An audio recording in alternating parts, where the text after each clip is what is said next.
retomando aqui, agradecendo a presença do professor Silvio dos Santos aí, que agora está nos acompanhando. De antemão já falo que boa parte da bibliografia, nós utilizamos o livro dele, que era o meu livro de cabeceira aqui, esse livro aqui, muito bacana, e que nos ajudou muito nesse curso, e para que todos os alunos aí depois, ao final das referências, possam fazer as pesquisas, né, com base nessa bibliografia muito rica. Né? Então, obrigado pela gentileza do autor desse livro estar acompanhando essa nossa aula. Então, vamos lá. Conforme eu havia dito, né, eu preparei o tópico desse curso, Transporte Ferroviário na Logística do Porto, considerando um conteúdo que ele é, de certa forma, complexo, porque ele é longo. Então, eu dividi em etapas, né, onde nós dividimos aí em 5 aulas, e, basicamente, o sumário, para que o aluno já vá no ponto, foco do seu aprendizado em cima da necessidade, ele consiga uma facilidade, né, para poder localizar todo o conteúdo ao qual será abordado durante o curso. Então, na primeira aula, eu trabalho a questão das noções básicas de via permanente, eu vou explicar um pouquinho adiante, né? Na primeira aula, videoaula gravada, então o aluno ele consegue entrar no Moodle ou consegue entrar no YouTube e acessa lá o videoaula que trata de forma mais aprofundada as noções básicas de via permanente, por exemplo, do videoaula 1, né? E assim segue as demais aulas. Né? Então, por exemplo, na aula 2, a gente vai trabalhar um pouco mais as definições conceituais de materiais, que envolve material de tração e rodante, né? O vídeo aula 3, a gente fala sobre a tipologia de material rodante relacionada à natureza da carga. Na aula do 4, né, que é o vídeo aula, nós temos lá as noções básicas em operações ferroviárias. E na aula 5, né, os conceitos funcionais, né, de equipagem, seções de bloqueios e pátios de cruzamento. Todos esses conhecimentos, né, na verdade, eles compõem aí uma coisa que é muito importante, que é, para o gestor ferroviário, a questão da preocupação, né, sobre sua função dentro de uma empresa, quando se pensa em gerenciamento da logística ferroviária. Né? A utilização da ferrovia, considerando como uma alternativa de ecoeficiência, né? Eu sempre coloco isso em primeiro plano, né? Porque isso agrega aí uma viabilidade muito latente hoje para empresas de governança ESG, né? Então, nós distribuímos o conteúdo dessa forma. Eu vou passar um pouco, né, por cada tópico desse, dizendo o que possivelmente nós encontraremos, né, em cada aula dessa, de foco e objetivo, né, do aprendizado, para que fique de uma forma bem didática para vocês e fácil, né, o entendimento do conhecimento com base na logística ferroviária. Né. Então, eu começo aqui, né, com uma simples provocação, eu diria, né, sobretudo no que diz respeito ao que nós podemos imaginar como investimento em um ramal ferroviário. Então, o grande mote, talvez, desse estudo está justamente na oportunidade de trabalho e emprego, né, que hoje os discentes, né, os alunos deste curso, hoje podem buscar dentro de empresas que queiram desenvolver a logística ferroviária. E eu começo fundamentando a importância do setor em termos do entendimento, né, de um investimento por parte de uma empresa que queira desenvolver em sua planta industrial um ramal ferroviário. Né? Então, só para a gente ter uma ideia, né, como em termos de valores é importante a gente atenuar o estudo nessa área, só em termos de superestrutura ferroviária, né, os trilhos e os ramais construídos dentro de qualquer terreno aí, quando a gente pensa em mil metros lineares de ferrovia, a gente está estimando algo em torno de $1 milhão só de investimento para 1 km de ferrovia, né? Então, se a gente tomar como base, né, que nós temos uma extensão territorial no Brasil de 8.514.000 km aproximadamente, e que só nós temos apenas, antes da privatização, ao em torno de 30.000 km de malha ferroviária, hoje, né, com alguns trechos que foram suprimidos e ainda estão em desenvolvimento, a gente fala que operacionalmente temos menos que 29.000, né, quilômetros de malha. Eu diria que a nossa malha ferroviária é incipiente. E isso pode ser uma notícia ruim para o que a gente está pensando, mas, ao mesmo tempo, estão sendo traçadas novas políticas públicas que favorecem muito o investimento da iniciativa privada, justamente por conta dessa deficiência na logística terrestre, sobre o modo mais ecoeficiente que é a ferrovia.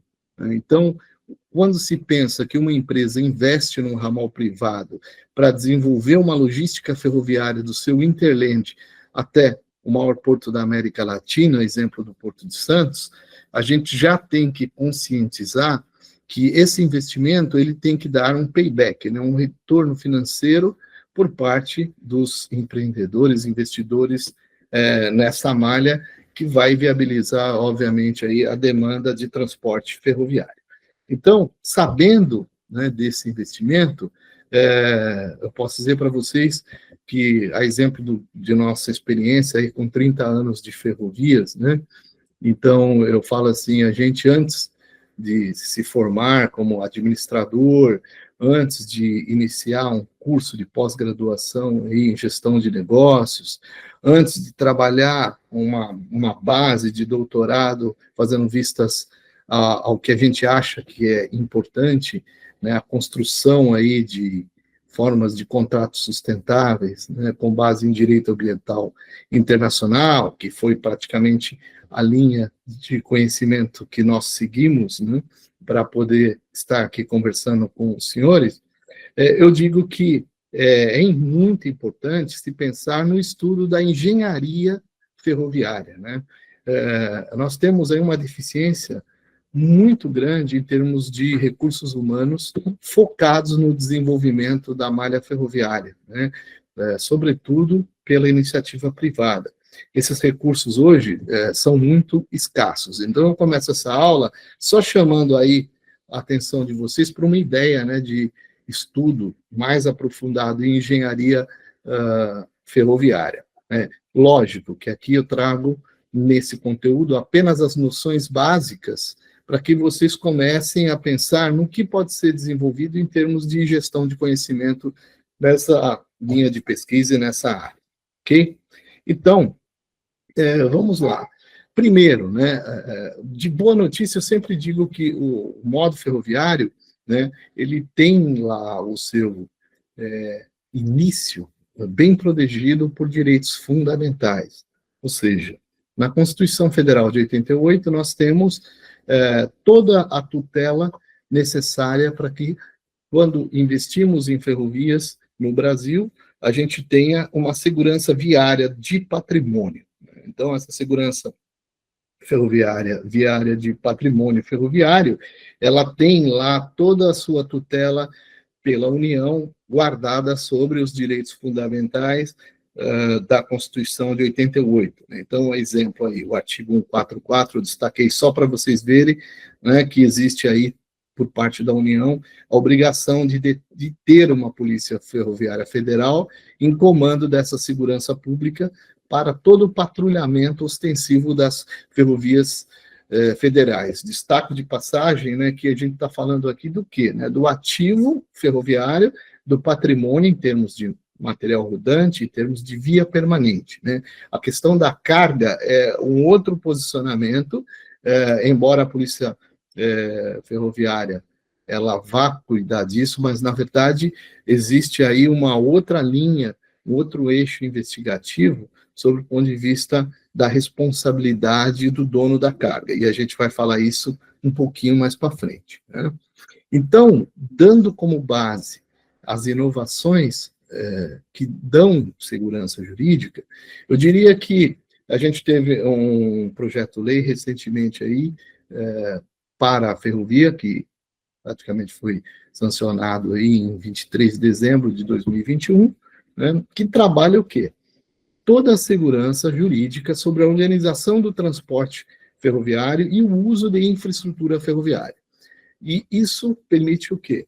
Que haja mais empresas investindo em ferrovias de forma indireta para a extensão de capilaridade do território nacional em termos de construções de via permanente, em termos de gestão de negócios que viabilize a mobilidade urbana de carga, considerando essas operações urbanísticas, né, cujas providências estão associadas, obviamente, aos investimentos, né, sobretudo na malha ferroviária nacional.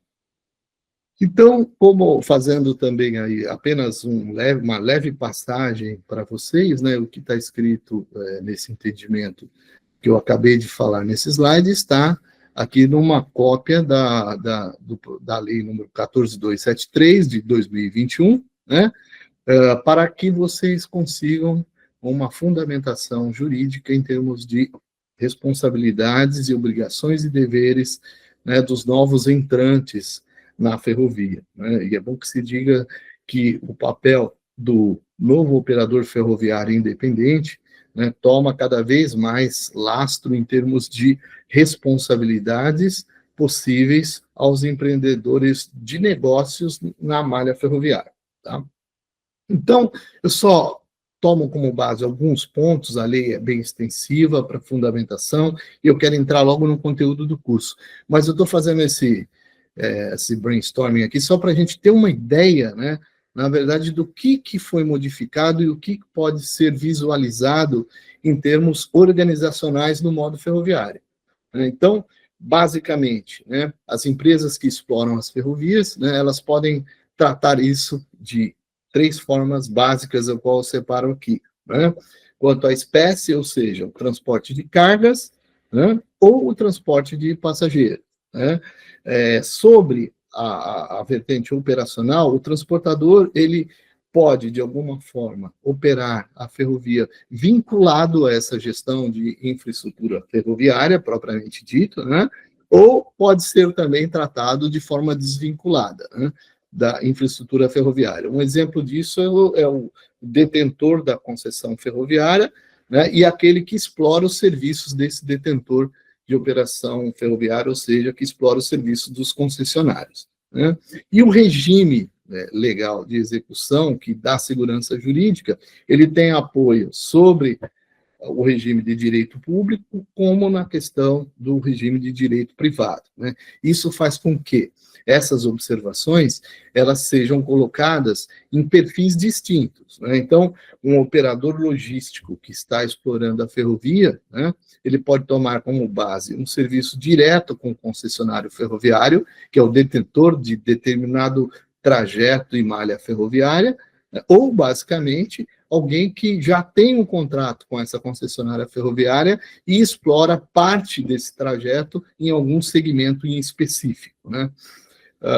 Então, fazendo uma análise estruturante, né, sobre essas possibilidades, que hoje nós temos, vamos dizer assim, um marco regulatório de ferrovias para maior segurança jurídica dos usuários, empresas usuárias do modo, eu trago como base aqui como foi feito aí a divisão, e agora a gente entra um pouquinho no conteúdo do curso. Então, basicamente, os conhecimentos que envolvem a ferrovia aqui, eles são subdivididos em elementos ditos como elementos essenciais da ferrovia, né, no aspecto físico e no aspecto virtual.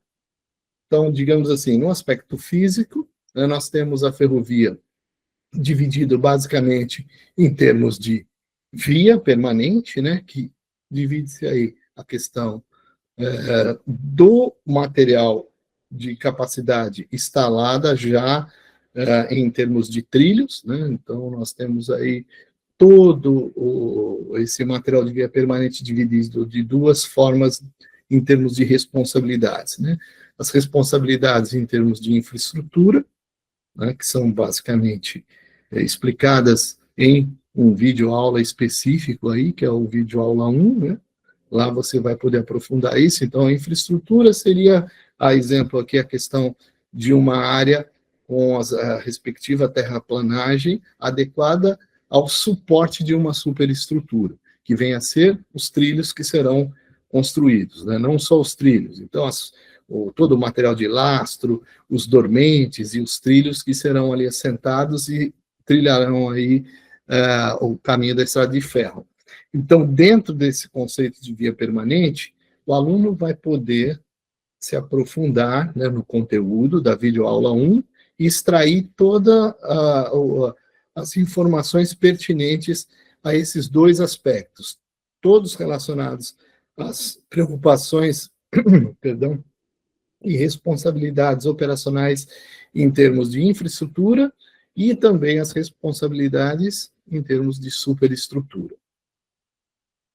Fazendo vistas ainda aos elementos físicos, nós vamos tratar também, em um outro videoaula, a questão do material rodante. Então, nós dividimos o material rodante, porque o conteúdo é extenso, em material de tração e material rebocável. Então, é interessante porque dentro do material rodante, nós fizemos 2 videoaulas, uma só explicando o material de tração e outra aula só explicando a questão do material rebocável. Então, em linhas mais simples, né, o material de tração a gente trata das locomotivas e o material rebocável, a tipologia dos vagões, né, que vão, de certa forma, compor junto com as locomotivas aí a composição ferroviária. E no outro elemento físico, né, o terceiro elemento físico, a gente trata também as aulas, também com uma aula sobre a sinalização e comunicação. Né? Isso apenas para o aluno ter uma noção, né, de como são controlados e são controladas as operações ferroviárias após o pedido de formação de uma composição ferroviária para atendimento de uma determinada carga. Ok? Então, o resumo, né, do curso, ele foca, basicamente, esses elementos físicos, né? A questão dos elementos virtuais, elas são também detalhadas, fazendo vista só à ideia, né, do gerenciamento da operação ferroviária, ou seja, como que é feito o processo de licenciamento dos trens para circulação.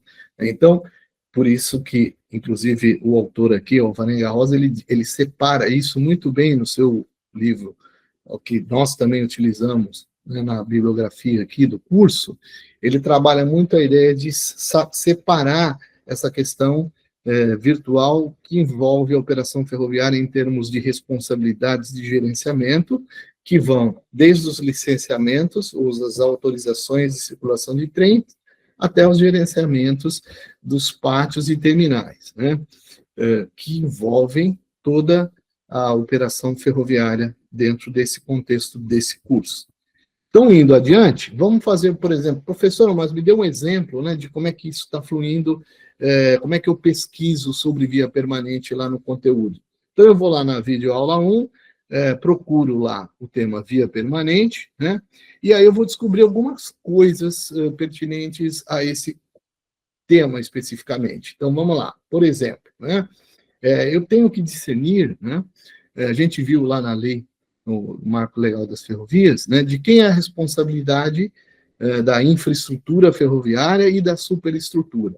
Mas, se a gente partir da premissa de que o que é infraestrutura e o que é superestrutura, né, nós temos que ter, independente de sermos gestores ferroviários, trabalhando, por exemplo, num ramal ferroviário do porto, né, ou em uma empresa, né, que queira viabilizar, por exemplo, o transporte ferroviário de contêineres, né, para o porto. Eu tenho que saber quais são as implicações em termos de responsabilidades dos dois subsistemas. Então, no curso a gente aprende quais são os subsistemas da ferrovia. Básicos são 2, né? A via permanente, que é onde passam os trens, né? E os trens propriamente dito. Então, o material rodante seriam os trens divididos, né, em outros 2 subsistemas, né, que nós veremos a seguir, né, que é o material de tração e o material rebocável. Então, o material de tração, as locomotivas, material rebocável, os vagões por tipologia de carga, né, e suas variantes. E a via permanente também tem lá os seus dois subsistemas, né? Então, dentro dessa percepção, eu tenho o primeiro, né, a questão da infraestrutura, né, e da superestrutura. Como é que eu visualizo isso, né? Como é que eu consigo distinguir numa operação ferroviária o que é infraestrutura e o que é superestrutura?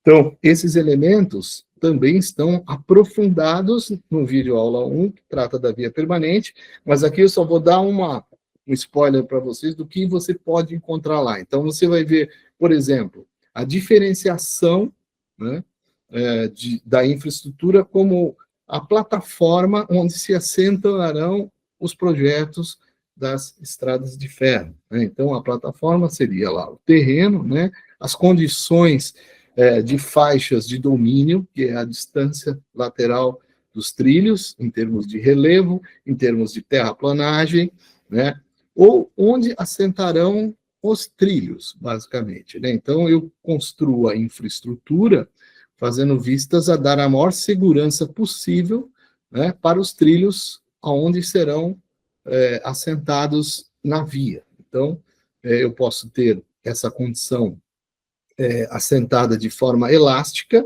né, ou de forma fixa. Então, se eu opto por trilhos fixados por dormentes de concreto, eu tenho uma forma análoga de superestrutura, mas se eu trabalho de forma tradicional com dormentes de madeira, assentados sobre pedras e lastros para que haja maior flexibilização do peso da carga sobre o material rodante, passando sobre os trilhos, né? Então, eu tenho um caminho de estrada de ferro com tecnologias diferentes de superestrutura.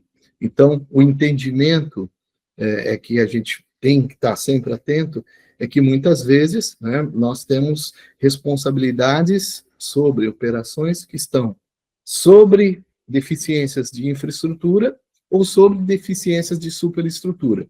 Então, esse conteúdo ele é bem legal, porque ele vai possibilitar, mesmo para quem não seja um engenheiro ferroviário, consiga esse tipo de discernimento, né, de diferenciação sobre a questão da via permanente, esse entendimento básico, né, que é necessário. Assim como a gente também tem outras formas de analogia, né, para escolha, por exemplo, de um segmento de carga para um determinado trajeto. Então, uma questão muito básica, né, e que é muito falado, é a questão da malha ferroviária brasileira dentro de um contexto de diferenciação de bitola. Então, se a gente parar para analisar, mas, professor, o que é bitola, né? Então, a gente vai vendo aí nessa ilustração, a gente já tem como ideia, né, que é a distância existente aí entre as partes internas, né, dos trilhos, exclusivamente aqui do que nós chamamos de boletos dos trilhos, né, que são essas cabeças aí de trilho, não está esse risquinho aí. Então, essa distância entre trilhos, ela é variável de acordo com a região, né, de acordo com a concessionária ferroviária, né, e de acordo com a diversidade dos países, né? Então, como a gente viu no próprio livro, né, Dr. Silvio dos Santos, que está presente aí, nós vimos que existiu, né, no começo aí desse entendimento aí, que havia uma inclinação para uma bitola padrão, né, europeia, que inclusive ela é acatada aqui pelos nossos irmãos argentinos, é um 435, né, e, portanto, essa divergência, digamos assim, de entendimento de medidas de bitola, elas acabam tornando um pouco mais complexo a escolha do modo ferroviário, seja em termos de material rodante, ou seja em termos de orientação de construção de plantas industriais, em razão da necessidade de uma bitola mais integrativa, né, entre regiões. Então, quando nós sabemos que o termo bitola ele é importante para o planejamento do transporte da carga, nós já temos condições de planejar, por exemplo, processos de transporte multimodal com uma segurança, evitando riscos de maior quantidade de custos, sejam eles custos de transporte de carga, ou sejam eles por própria segurança da carga, considerando o trecho e a bitola e a natureza da carga ao qual a gente escolheu transportar por ferrovia.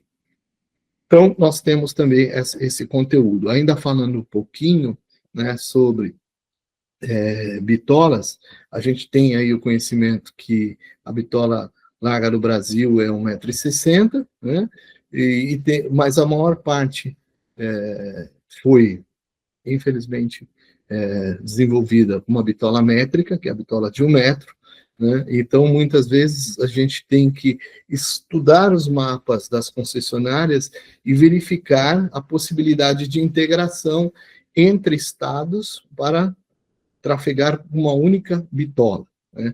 E muitas vezes, por exemplo, essa dificuldade ela é observada quando a gente faz, por exemplo, o transporte ferroviário em direção aí ao Mercosul, né? Então, eu posso iniciar num estado, em um tipo de bitola, né?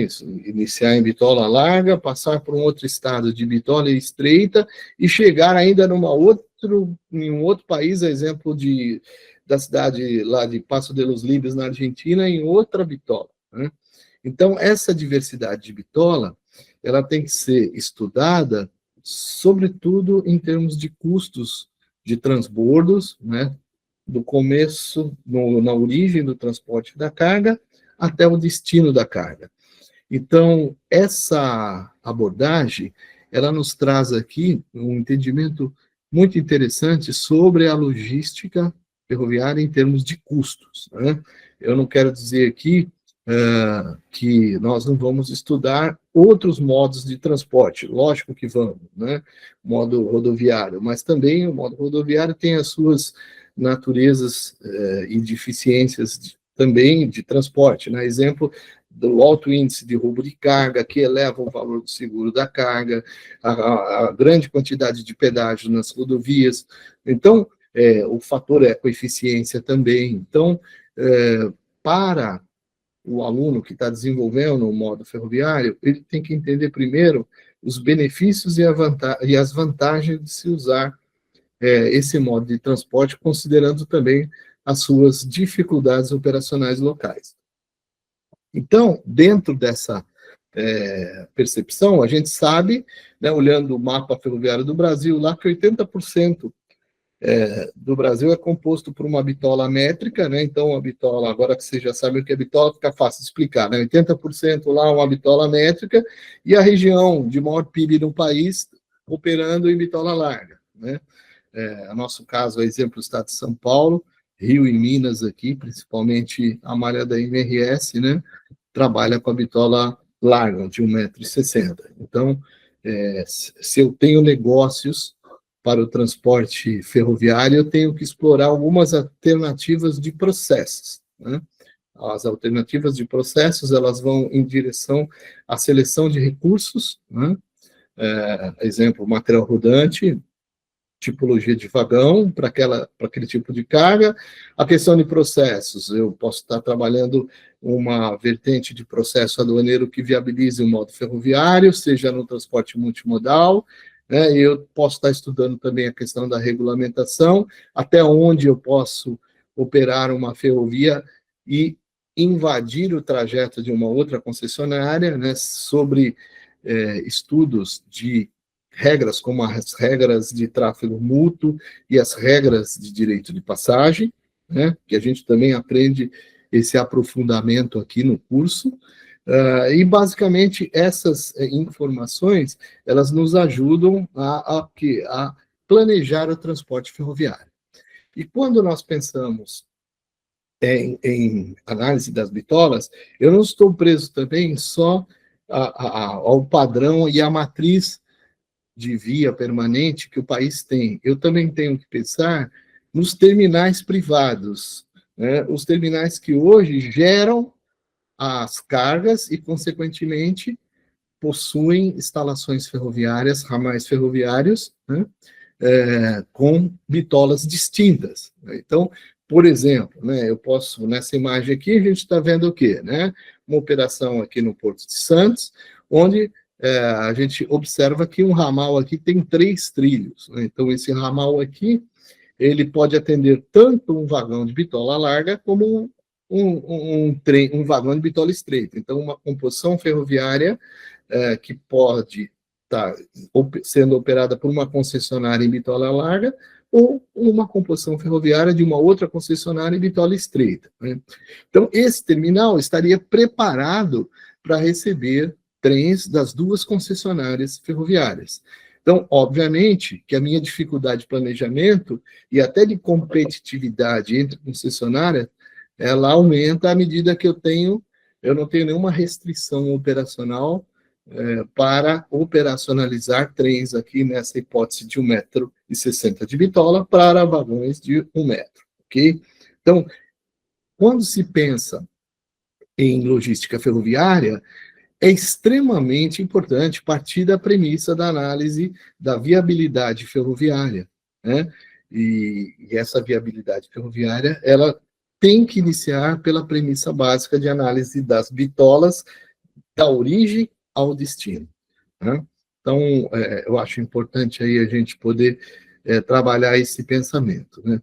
A outra ideia também, que ainda a gente está avaliando, né, dentro do contexto aqui do curso, é como é que eu posso estar trabalhando a questão do gabarito estrutural de uma via. Né? Então, por exemplo, tá, se eu tenho lá essa possibilidade de utilizar concessionárias que operam em bitola larga e estreita, maravilha. Né? E se elas possuem na via permanente o terceiro trilho para viabilidade dessa flexibilidade de planejamento, também é importante. Né? Só que o que a gente aprende? Né? Quando a gente está pensando na análise ainda estrutural da via, a gente tem que entender que alguns trechos, né, possuem limitações, né, de altura, por exemplo. Não é só a questão da disponibilidade de material de lastro para as ferrovias, dormente, os trilhos em si, não é apenas isso. Né? A gente tem que entender se todo o trajeto apresenta uma segurança viária para a natureza de carga. Então, por exemplo, né, se eu tenho um túnel que ele não possui uma altura, um pé direito, relevante para a minha natureza de transporte, eu posso colocar toda a minha carga em risco. Então, você imagine que, no caso ainda explorando vias, né, que você pode estar operando um vagão double stack aqui de containers de duplo empilhamento e ter uma restrição para um planejamento de transporte dessa natureza, porque durante todo o percurso lá eu tenho algumas restrições de altura por túneis, né, que estão no mesmo trajeto ferroviário. Tá? Então, isso é importante. E um outro detalhe também, quando se estuda, fazemos essa, que eu chamo de análise estrutural da via, é que desde do passado, quando nós tínhamos aí 2 sistemas, né, para vencer a serra, né, então nós tínhamos lá no primeiro momento a simples aderência pela FEPASA, né, e também tínhamos também a rede ferroviária. No caso exatamente aqui da Sorocabana, a gente observa que inexistia aqui nessa situação a restrição da altura por redes elétricas que alimentavam as locomotivas, né, as chamadas redes catenárias, que alimentam a energia elétrica para a locomotiva elétrica. Então, aqui, a gente não tinha restrições, por exemplo, de pé direito de altura, né, em relação ao plano de rolagem da ferrovia e a altura, basicamente, aí da rede aérea. Então, porque a FEPASA já estava trabalhando com locomotivas a diesel elétrica que possibilitavam a transição desse transporte, exceto aí a questão da restrição de altura de túneis, que ainda impedem, por exemplo, o transporte, como eu disse, aí, de uma circunstância de double stack, ok? Mas o que é double stack, professor? Então, aí a gente entra no outro vídeo aula, né, que vai estar trabalhando um pouco a questão do material rodante, ou seja, o material rebocável, né, e esse material rebocável, ele vai em direção à tipologia de vagões que estão em constante inovação, né, exemplo do que eu citei aqui, do Double Stack, a gente participou de uma assessoria para uma concessionária ferroviária, testando, por exemplo, a altura, né, que permitia, por exemplo, o transporte de vagões de duplo empilhamento aqui na Baixada. Esse estudo ele foi feito para a gente saber se seria possível levar por ferrovia vagões que permitisse o duplo empilhamento de containers aqui. Esses containers são high cube, né? Esse duplo empilhamento de containers na via permanente de Santos para o Guarujá, né? E, obviamente, nós tivemos algumas restrições, aí vem a importância da diferenciação do que eu iniciei a aula aqui, dizendo sobre problemas de infraestrutura, não de superestrutura. Então, o problema estava na infraestrutura interna, né, no gabarito estrutural dos túneis, que não permitiam a passagem de duplo empilhamento de contêineres em um determinado trecho do túnel, né? Então, aí estou fazendo o quê? Uma avaliação sobre o gabarito estrutural e a infraestrutura da ferrovia, né? Se o problema fosse a resistência dos trilhos, ou seja, né, a capacidade de tonelagem do trilho suportar 2 contêineres empilhados por vagão, eu estaria fazendo uma avaliação em termos de capacidade de superestrutura. Então, esse é o sentido de a gente colocar, né, nosso foco nessas preocupações e nessas considerações quando nós pensamos em logística ferroviária, ok? Assim como uma das perguntas muito frequentes, né, eu falo na primeira, quanto custa 1 quilômetro de malha ferroviária? A maioria dos alunos perguntam isso, né, que a gente viu logo no primeiro slide, por isso que eu fiz a questão. A questão de explicar, né? A segunda é a questão de como é que se vence, né, o Planalto, né?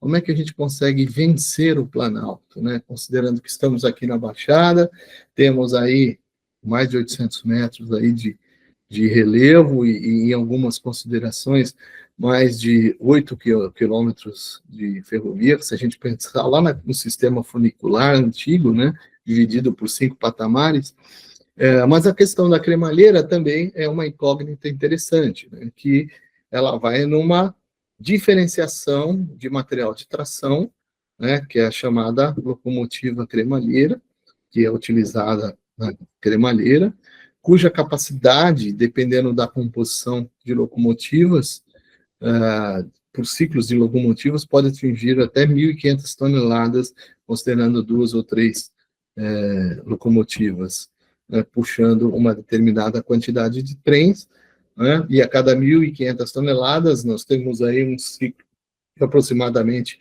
de 20 a 40 minutos por ciclo, né, e isso envolve uma análise com respeito ao tempo de percurso, né, da ferrovia em determinado trajeto.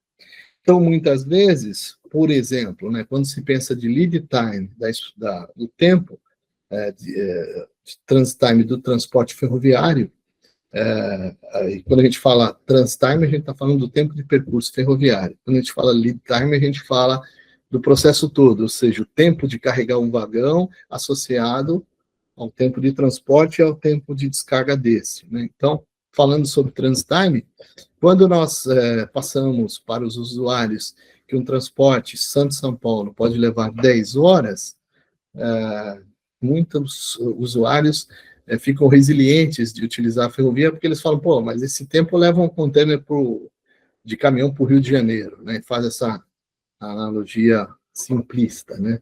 Porém, a questão é que a operacionalização da ferrovia, ela é diferente, né, do que a gente pode dizer em termos de planejamento de transporte como um todo, né, de uma malha. Então, basicamente, esse tipo de comparação, ele não é adequado quando se pensa em lead time de carga, porque muitas vezes o processo do transporte, do transit time, ele pode ser superior na ferrovia comparado ao modo rodoviário, porém o lead time da carga pode ser inferior, por incrível que pareça, né?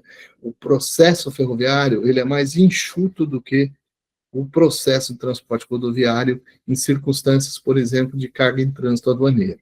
Mas essa é uma abordagem que vai pela questão da escolha do processo logístico em termos de análise de planejamento de transporte. Então, seguindo um pouco mais, então nós temos o quê? Nós vimos que temos conteúdo sobre videoaula, sobre material de via permanente, considerando o que nós chamamos lá tanto de infraestrutura como superestrutura. Temos videoaula sobre o material rodante, considerando, né, o que nós chamamos de material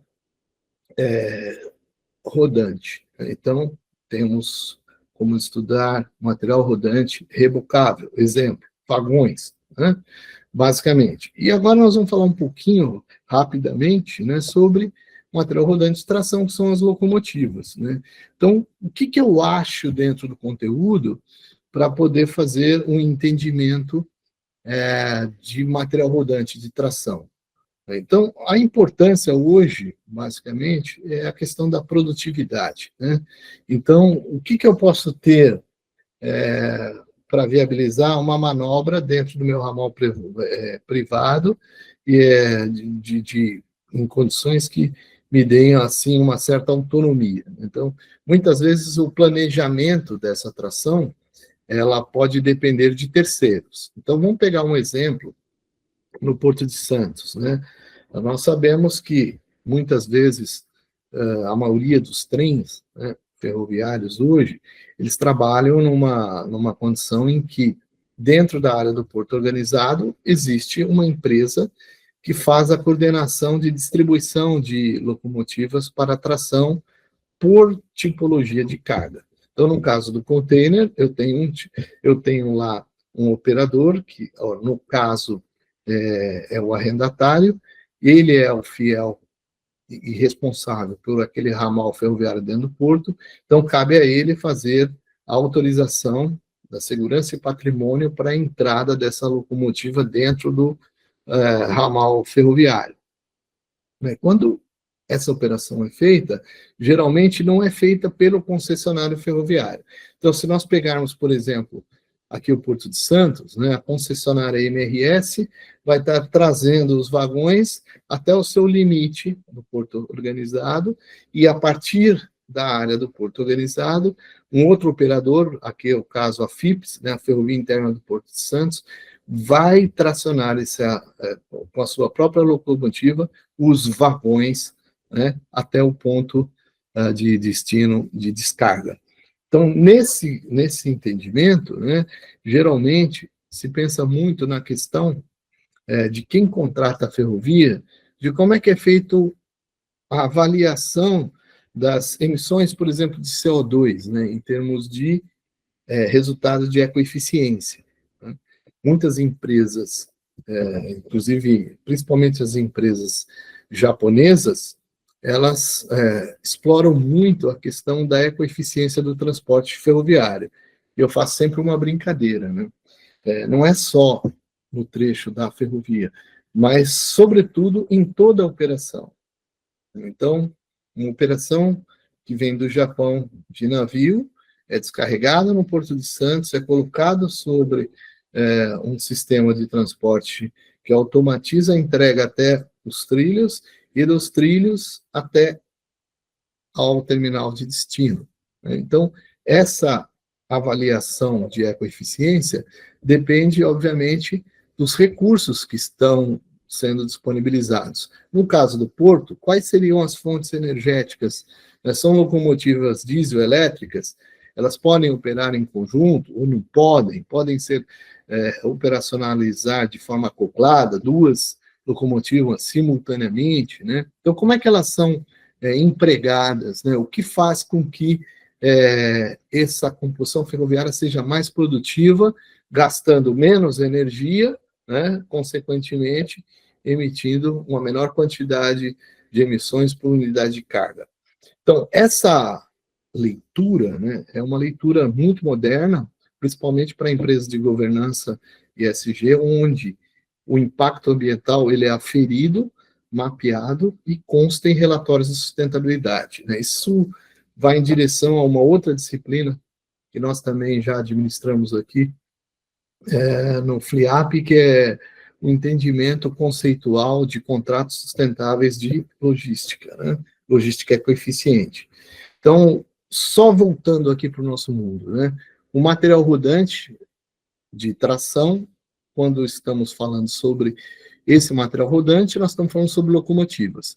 E aqui, as diferenciações de locomotivas. Aquelas locomotivas elétricas das fontes energéticas com base, por exemplo, híbrida, de diesel-elétricas, né? Aí, nós ainda pontuando um pouquinho, essa analogia é importante por quê? Né? Porque se nós pensamos em ecoeficiência, nós podemos falar, vamos trabalhar com locomotivas de energia limpa, puramente elétrica, né?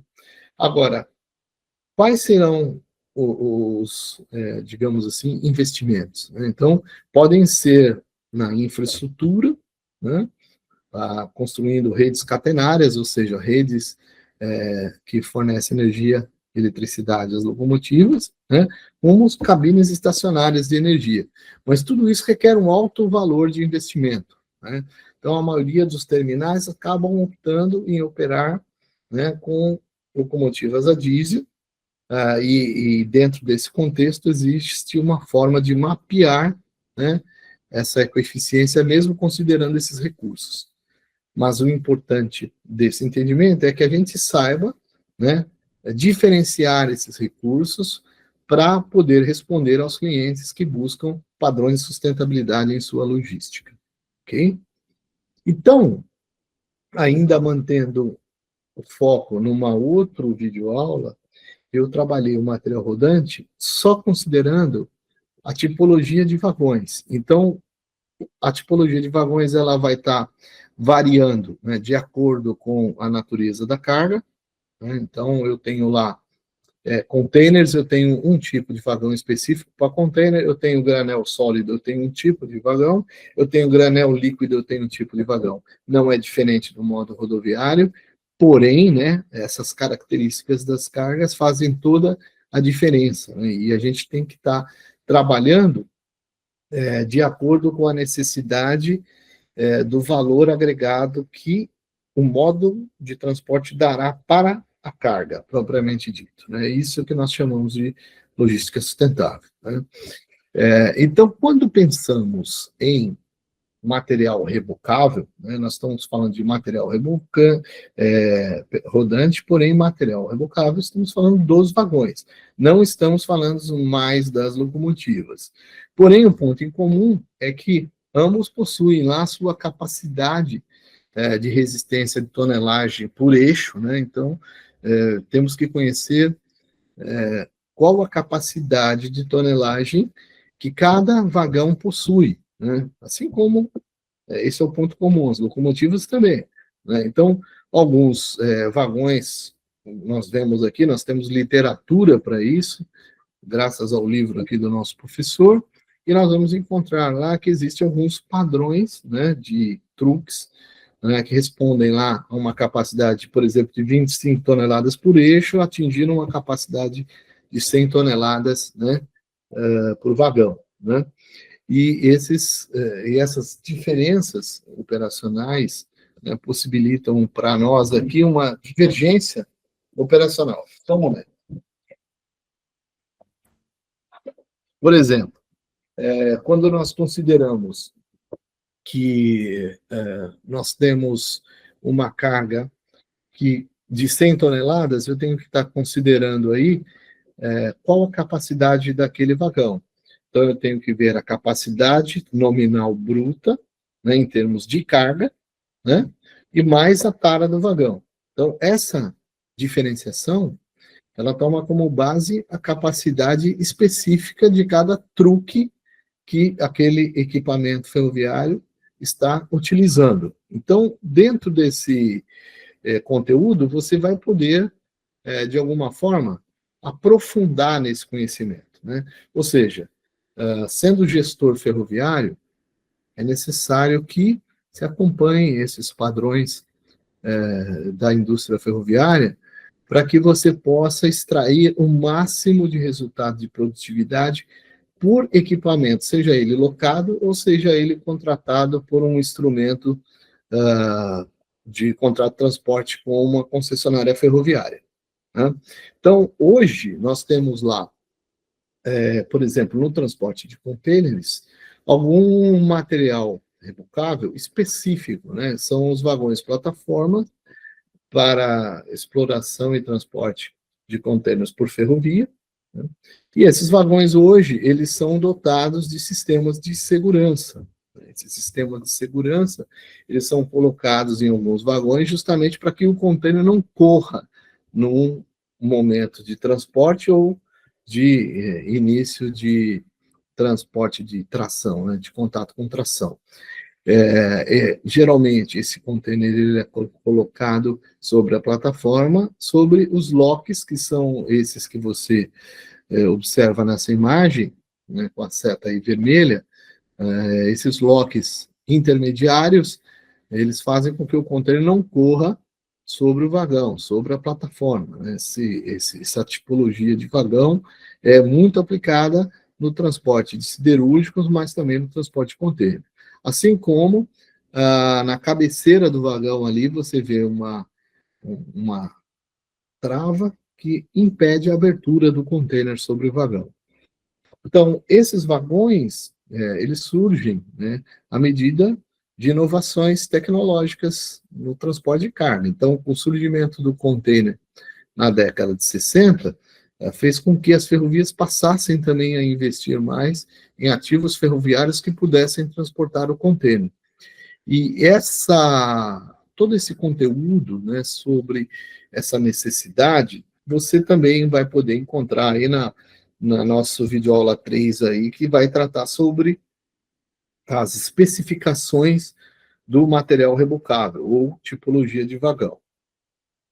Assim como você vai poder, pelo menos, ter uma noção de como se pode compreender, né, os padrões de fabricação dos vagões, né? Então, por exemplo, a NTF tem um trabalho interessante, né, e também foi citado nesse livro, né, que gentilmente nós temos aqui, compondo a base de pesquisa desse conteúdo. Nós temos lá, por exemplo, se nós vou voltar um pouquinho aqui, só para vocês verem, ó, o vagão ele tem um número, né, e esse número ele é composto de 3 letras aqui, né, nesse caso especificamente, e 6 números, né, algarismos numéricos, né, com um dígito. Então, por exemplo, né, a tipologia do vagão, ela é definida com uma classificação, onde você vai ter a primeira letra definindo o tipo, né, assim como a última letra vai definir lá o peso máximo, né, admitido de acordo com a via permanente, a bitola específica, né, assim como o algarismo que define uma sequência numérica, um código aí para o proprietário daquele veículo ferroviário com seu dígito verificador. Então, como é que isso funciona, professor? Então, por exemplo, né, esse vagão que nós vimos na foto, né, se a gente considerar aí o PDR, um vagão PDR, por exemplo, né, ele vai ter lá, como diz aqui nessa seta vermelha, você vai achar no conteúdo desse videoaula, que é um vagão plataforma convencional com dispositivo para container. Significa que todo vagão que tem a sigla PD, você já sabe que pode ser aplicado para o transporte de containers, né? Assim como a tonelagem específica de capacidade, né, do vagão, você vai ter na última letra do vagão. Antes de mudar aqui o slide, é bom prestar atenção que nós temos outros tipos de vagões que podem atender o transporte de contêineres, né? Por exemplo, a sigla PCR também é um vagão que também pode ser usado aí para o transporte de containers, né? Essa sigla também é usada. E aí, evoluindo, o que a gente vai ver? Por exemplo, no exemplo do PDR, basicamente, nós temos uma questão interessante. O R é a letra final aqui desse exemplo do vagão, né? Então, ele me dá a possibilidade de trafegar numa malha de bitola larga, com peso máximo admissível de até 80 toneladas. Né? Então, PD é um vagão plataforma convencional para containers, cujo R vai me definir o meu limite de capacidade em termos de peso, né, admissível numa bitola larga. Né? Então, os padrões de fabricação, né, eles são codificados justamente para facilitar ao agente, ao operador ferroviário, um entendimento, né, de utilidade, de exploração daquele ativo ferroviário. E o conteúdo teórico que nós temos para isso está mais aprofundado na videoaula, mas como nós temos mais de 5 horas de aulas gravadas, eu estou tentando aqui fazer um resgate, né, um overview de tudo que tem lá, passando muito rapidamente, né, pelo que tem de material, daquilo que chama mais atenção e que pode interessar para vocês, né? Então, em termos de capacidade de material rebocável, nós vimos as codificações, sabemos que tem material que diz qual que é a padronização, a capacidade por tipologia de carga. E aqui nós vemos um pouco também, né, os vagões que trabalham em outras ferrovias, transportando outros produtos, né, exemplo de granéis sólidos, que podem estar transportando aí minérios, podem estar transportando outros tipos de ferro-gus, outros tipos de condicionantes de carga, né, considerando a fórmula de movimentação que aquela carga requer. Então, eu tenho, por exemplo, vagões Hopper aqui nesse exemplo, abertos para o transporte de vagão, né? E também a circunstância de basculagem de vagões graneleiros também, a exemplo desse material aqui, mais aplicado para commodities agrícolas, né? Então, dentro da característica de granéis sólidos, né, produtos agrícolas, nós temos aí a possibilidade de ter um vagão graneleiro com descarga pela parte inferior do vagão, né? Só que dentro desse modelo, eu também tenho que ter lá um terminal preparado para esse tipo de operação. A ideia, na verdade, é que, para quem busca o aprofundamento dessa natureza de carga, você vai achar também conteúdo e material nos livros, né, que nós estamos disponibilizando, mas, basicamente, é importante saber, né, a diferenciação da empresa que você está trabalhando e o que essa empresa requer em termos de necessidades e característica de carga para o seu aprofundamento no conhecimento da logística ferroviária. Então, voltando aqui, a gente tem que ter todo esse entendimento da operação ferroviária, em termos de via permanente, subsistemas, em termos de material rodante também, subsistemas, então, material de via permanente, né, infraestrutura e superestrutura, material rodante, material de tração e material rebocável. E agora a gente vai entrar no terceiro elemento físico, que é sinalização e comunicação. Né? Sinalização e comunicação, basicamente nós estamos falando de elementos essenciais de segurança viária, né, no transporte ferroviário. A ferrovia, ela funciona na operação ferroviária sem esses dois elementos. Sem esses elementos, eu não tenho condições de fazer uma operação ferroviária. Então, tudo que diz respeito às informações, né, de tráfego, de condições de tráfego, de condições de material rodante, por tipologia de bitolas, por condições de via permanente, são informações que são transmitidas, são, digamos assim, codificadas e decodificadas por recursos tecnológicos, onde sinais eletroeletrônicos vão fortalecer o entendimento, né, de licenciamento de trens a partir dos centros de controle operacional. Então, muitas vezes, em uma única via, eu tenho um único centro de controle operacional, controlando toda a malha de concessão ferroviária de uma concessionária em específico, né? Então, dentro dessa forma de taxonomia, né, da operação ferroviária, eu posso dividir isso por dois entendimentos, né? Quando se fala de circulação de trens, nós estamos falando da viagem do trem na via permanente, desde o momento de origem até o momento de destino, né, de um pátio ao outro. Isso nós temos o entendimento que essa circulação de trens não é de responsabilidade a operação do dono da carga, do usuário da carga, mas sim do detentor, né, do concessionário ferroviário, do operador de transporte ferroviário, ok? Assim como os pátios e terminais, né, onde que a gente tanto forma o trem como desmembra esse trem. A formação dos trens em pátios e terminais, elas se dão por conta de circunstâncias distintas, né, seja por coordenação de manobras, né, de ativos, sejam eles vagões carregados ou já descarregados, né, como também a questão do posicionamento das cargas sobre os vagões, né? Então, esse entendimento é um entendimento que traz segurança, né? Por exemplo, dei um exemplo do vagão com container, que se não tiver devidamente travado com seus locks no vagão, a carga pode correr, pode causar um acidente no trajeto, né? Então, essa circunstância é uma circunstância preocupante quando nós temos a responsabilidade de formar o trem ou descarregar o trem, né?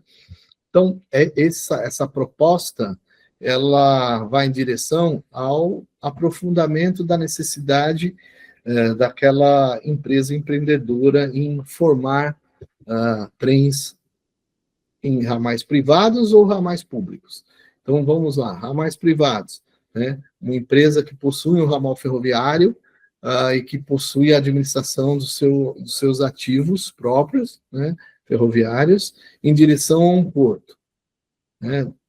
Assim como no terminal privado, nós temos lá um operador portuário que tem que responder sobre as regras de carga e descarga de containers, por exemplo, composições ferroviárias que chegam com containers, elas possuem lá um padrão de procedimentos de embarque ferroviário que é exigido pela concessionária ferroviária.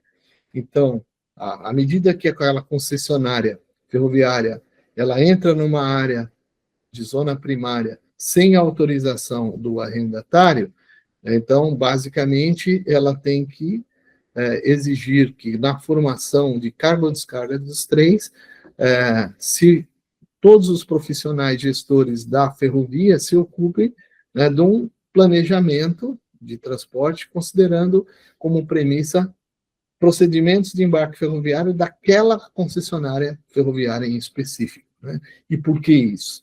Porque, de acordo com a concessionária ferroviária, os ativos ferroviários podem ser distintos e requererem formas de tratamento da carga de forma diferenciada. Então, para cada concessionária ferroviária, se deve exigir os procedimentos de embarque ferroviário.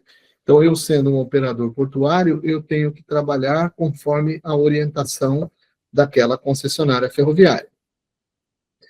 Considerando esse entendimento, aí sim a gente já começa a chegar no principal, né? Então, que seria o quê? Né? Os recursos humanos preparados para uma operação ferroviária. Então, eu digo sempre assim como um terminal portuário ou um terminal privado de uma indústria precisa de um profissional capacitado, na operação ferroviária, não é diferente, principalmente quando se pensa em equipagens de trem. Então, por exemplo, o processo de formação de uma equipagem de trem vai exigir que eu tenha lá, no mínimo, um maquinista ou um auxiliar de maquinista. Esses profissionais, eles são imprescindíveis para a formação das composições ferroviárias, concorda? Sendo assim, são profissionais treinados, né, juntamente com os seus auxiliares, manobradores, devem ser qualificados. Hoje, felizmente, nós temos recursos humanos devidamente treinados por conta das exigências, né, dos contratos, das concessões, que já exigem esse preparo de uma equipe, né, de trens. E essas regras, elas dão aí toda a segurança, desde a questão do controle das operações de circulação de trens, perdão, até as operações das composições, né, fazendo vistas, sobretudo, as regras de comando a cada licenciamento de trem para um trajeto a ser percorrido. Então, dentro dessa... Gosto. Pois não. Por gentileza, eu queria avisar, a gente está com 15 minutos para o encerramento do link, fique à vontade aí para continuar a sua aula, só para você ter esse controle, ok? Ok, já que você fez essa intervenção, eu queria te falar uma coisa, né? Tomando como base... Fica à vontade, não foi para te interromper, não, foi só para você ter o controle aí. Não, ótimo, muito obrigado. Mas a gente vai ter condições de passar algum link aqui do filme do CCO? Sim. Conseguimos, sim. Ah, maravilha, obrigado.